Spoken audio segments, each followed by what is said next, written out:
विघ्न हरण मंगल करण गणनायक गणराज, प्रथम निमंत्रण आपको पूर्ण करी जो सब काज। हरे कृष्ण। प्यारे भक्तों, आपको मेरा प्यार भरा राधे राधे। आइए कथा श्रवण पान करते हैं। एक बार युधिष्ठिर जी ने भगवान श्री कृष्ण से पूछा, हे भगवान, चैत्र कृष्ण पक्ष की एकादशी का क्या नाम है, यह बताने की कृपा कीजिए। भगवान श्री कृष्ण बोले, राजेंद्र सुनो, मैं इस विषय में एक पाप नाशक उपाख्यान सुनाऊंगा, जिसे चक्रवर्ती नरेश मानधाता के पूछने पर महर्षि लोमस ने सुनाया था। मानधाता बोले, भगवान, मैं लोगों के हित की इच्छा से यह सुनना चाहता हूँ कि चैत्र मास के कृष्ण पक्ष में किस नाम की एकादशी होती है, उसका क्या विधान है, क्या विधि है तथा उससे किस फल की प्राप्ति होती है। कृपया ये सब बातें मुझे विस्तार पूर्वक सुनाइए। लोमस जी ने कहा, नृपश्रेष्ठ, पूर्व काल की बात है, अप्सराओं से सेवित चैत्र रथ नामक वन में, जहाँ गंधर्वों की कन्याएं अपने किन्नरों के साथ बाजे बजाती हुई विहार करती हैं, मनुघोषा नामक अप्सरा मुनिवर मेधावी को मोहित करने के लिए गई। वे महर्षि उसी वन में रहकर ब्रह्मचर्य का पालन करते थे। मंजू घोषा मुनि के भय से आश्रम से एक कोस दूर ही ठहर गई और सुंदर ढंग से वीणा बजाती हुई मधुर गीत गाने लगी। मुनि श्रेष्ठ मेधावी घूमते हुए उधर जा निकले और उस सुंदरी अप्सरा को इस प्रकार गान करते देखा, सेना सहित कामदेव से परास्त होकर बरबस मोह के वशीभूत हो गए। मुनि की ऐसी अवस्था देख मंजू घोषा उनके समीप आई और वीणा नीचे रखकर उनका आलिंगन करने लगी। मेधावी भी उसके साथ रमण करने लगे। कामवश रमण करते हुए उन्हें रात और दिन का भी भान न रहा। इस प्रकार मुनि जनोचित सदाचार का लोप करके अप्सरा के साथ रमण करते उन्हें बहुत दिन व्यतीत हो गए। जब मंजू घोषा देवलोक में जाने के लिए तैयार हुई, जाते समय उसने मुनि श्रेष्ठ मेधावी से कहा, ब्रह्मन, अब मुझे अपने देश जाने की आज्ञा दीजिए। मेधावी बोले, जब तक सवेरे की संध्या न हो जाए तब तक मेरे ही साथ ठहरो। अप्सरा ने कहा, विप्रवर, अब तक न जाने कितनी संध्या चली गई, मुझ पर कृपा करके बीते हुए समय का विचार तो कीजिए। लोमस जी कहते हैं, राजन, अप्सरा की बात सुनकर मेधावी के नेत्र आश्चर्य से चकित हो उठे। उस समय उन्होंने बीते हुए समय का हिसाब लगाया तो मालूम हुआ कि उसके साथ रहते हुए 57 वर्ष बीत गए। उसे अपनी तपस्या का विनाश करने वाली जानकर मुनि को उस पर भारी क्रोध हुआ और क्रोध के वशीभूत उन्होंने शाप देते हुए कहा, पापिनी, तू पिशाची हो जा। मुनि के शाप से दग्ध होकर वह विनय से नतमस्तक हो बोली, विप्रवर, मेरे शाप का उद्धार कीजिए। 7 वाक्य बोलने या 7 पद साथ साथ चलने मात्र से ही सत्पुरुषों के साथ मैत्री हो, साथ साथ चलने मात्र से ही मैत्री हो जाती है। ब्रह्मन, मैंने तो आपके साथ अनेक वर्ष व्यतीत किए हैं, अतः स्वामिन मुझ पर कृपा कीजिए। मुनि बोले, भद्रे, मेरी बात सुनो, यह शाप से उद्धार करने वाली है। क्या करूं, तुमने मेरी बहुत बड़ी तपस्या नष्ट कर डाली है। चैत्र कृष्ण पक्ष में जो शुभ एकादशी आती है उसका नाम है पाप मोचिनी। वह सब पापों का क्षय करने वाली है। सुंदरी, उसी का व्रत करने पर तुम्हारी पिशाच योनि से मुक्ति होगी। ऐसा कहकर मेधावी अपने पिता मुनिवर च्यवन के आश्रम गए। उन्हें आया देख च्यवन ने पूछा, बेटा, यह क्या किया? तुमने तो अपने पुण्य का नाश कर डाला। मेधावी बोले, पिताजी, मैंने अप्सरा के साथ रमण करने का पातक किया है। कोई ऐसा प्रायश्चित बताइए जिससे मेरे पाप का नाश हो जाए। च्यवन ऋषि ने कहा, बेटा, चैत्र कृष्ण पक्ष में जो पाप मोचनी एकादशी होती है उसका व्रत करने पर पाप राशि का विनाश हो जाएगा।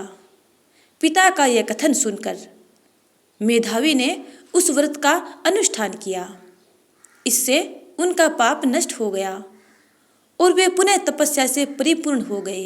इसी प्रकार मंजू घोषा ने भी इस उत्तम व्रत का पालन किया।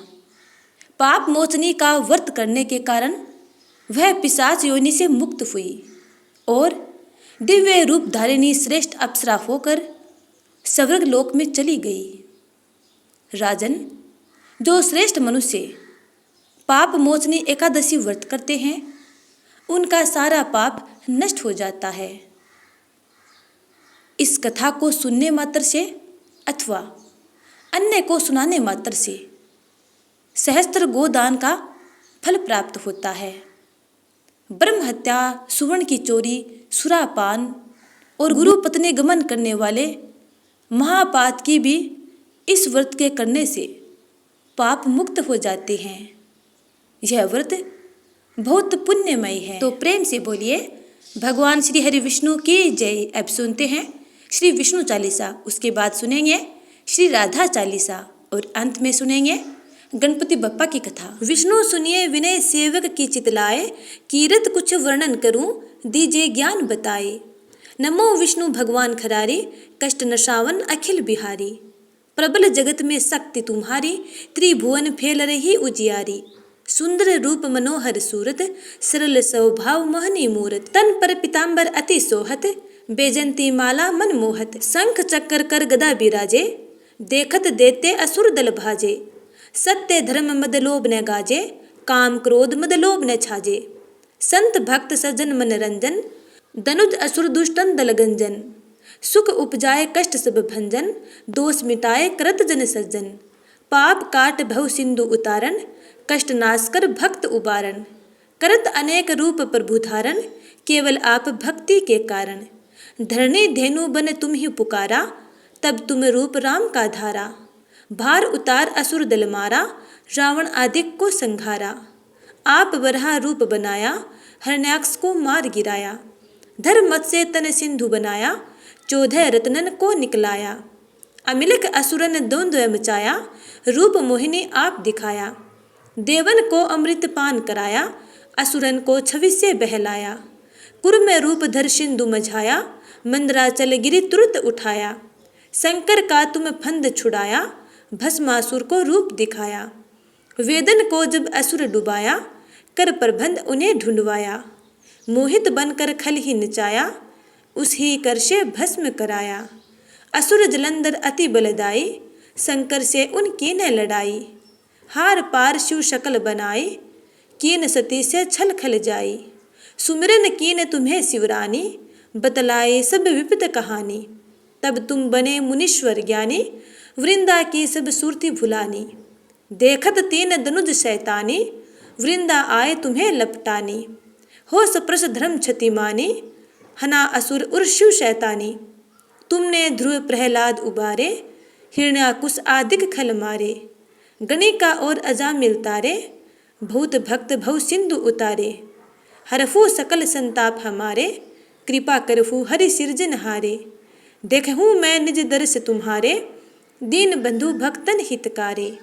चहत आपका सेवक दर्शन, करफू दया अपनी मधुसूदन।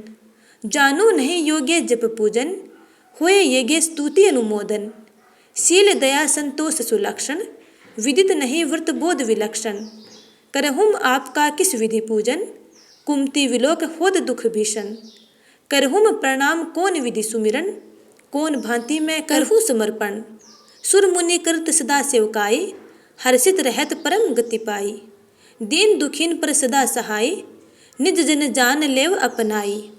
पाप दोष संताप नसाओ, भव बंधन से मुक्त कराओ। सुख संपत्ति दे सुख उपजाओ, निज चरणन का दास बनाओ। निगम सदा ये विनय सुनावे, पढ़े सुने सो जन सुख पावे। तो प्यारे भक्तों, प्रेम से बोलिए भगवान श्री हरि विष्णु की जय। जय जय श्री राधे। श्री राधे वृषभानुजा भक्तिनी प्राणधारा वृंदा विपिन विहारिणी प्रणावो बारंबार। जैसो तैसो रावरो कृष्ण प्रिया सुखधाम चरण शरण दीजिए सुंदर सुखद ललाम। जय वृषभान कुमारी श्री श्यामा कीर्ति नंदिनी शोभा धामा नित्य विहारिणी श्याम अधर अमित बोध मंगल दातार।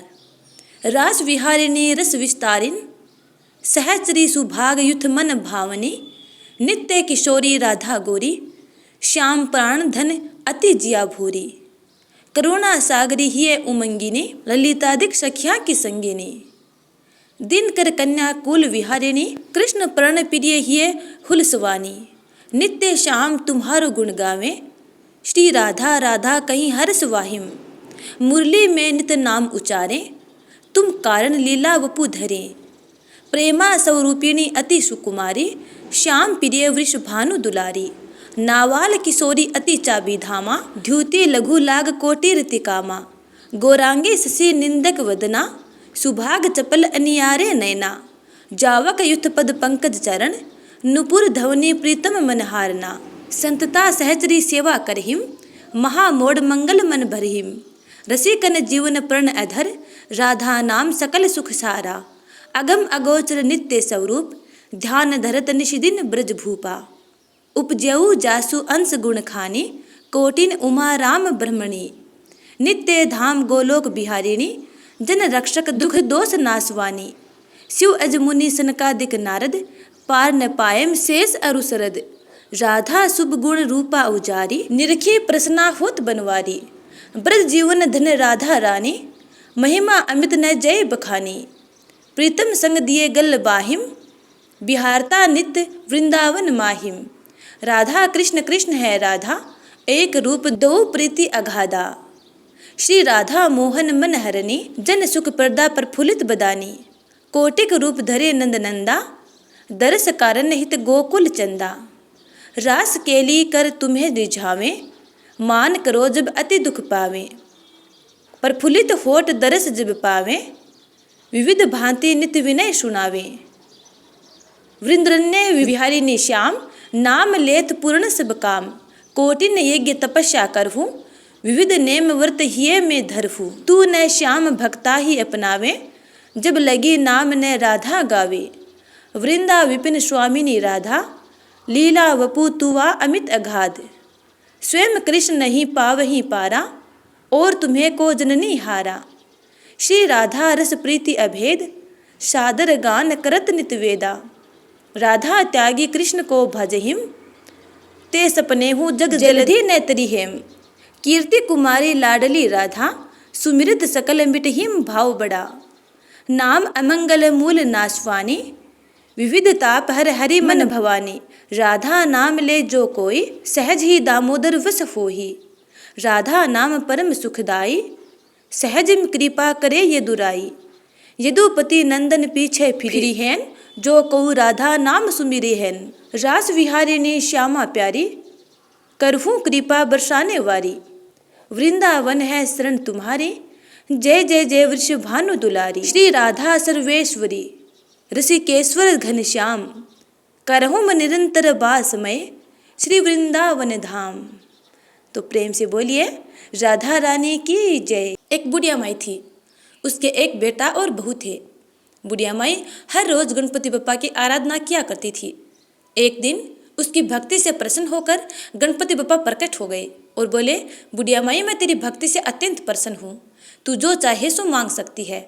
तब बुढ़िया माई ने कहा, हे गणपति बप्पा मैं क्या मांगूं और कैसे मांगूं, मुझे तो मांगना नहीं आता। तब गणपति बप्पा ने कहा, आप अपने बेटे और बहू से पूछ लो, उसके बाद मांग लेना। तब बुढ़िया माई अपने बेटे के पास गई और अपने बेटे से पूछा। तब उसके बेटे ने कहा, माँ तू धन मांग ले। इसके बाद बुढ़िया माई अपने बहू के पास गई, बहू से पूछा। तब बहू ने कहा, माँ जी नाती और पोते मांग लो। तब बुढ़िया माई ने सोचा, ये दोनों तो अपने मतलब की मांग रहे हैं, मुझे अपने पड़ोसिनों से जाकर पूछना चाहिए।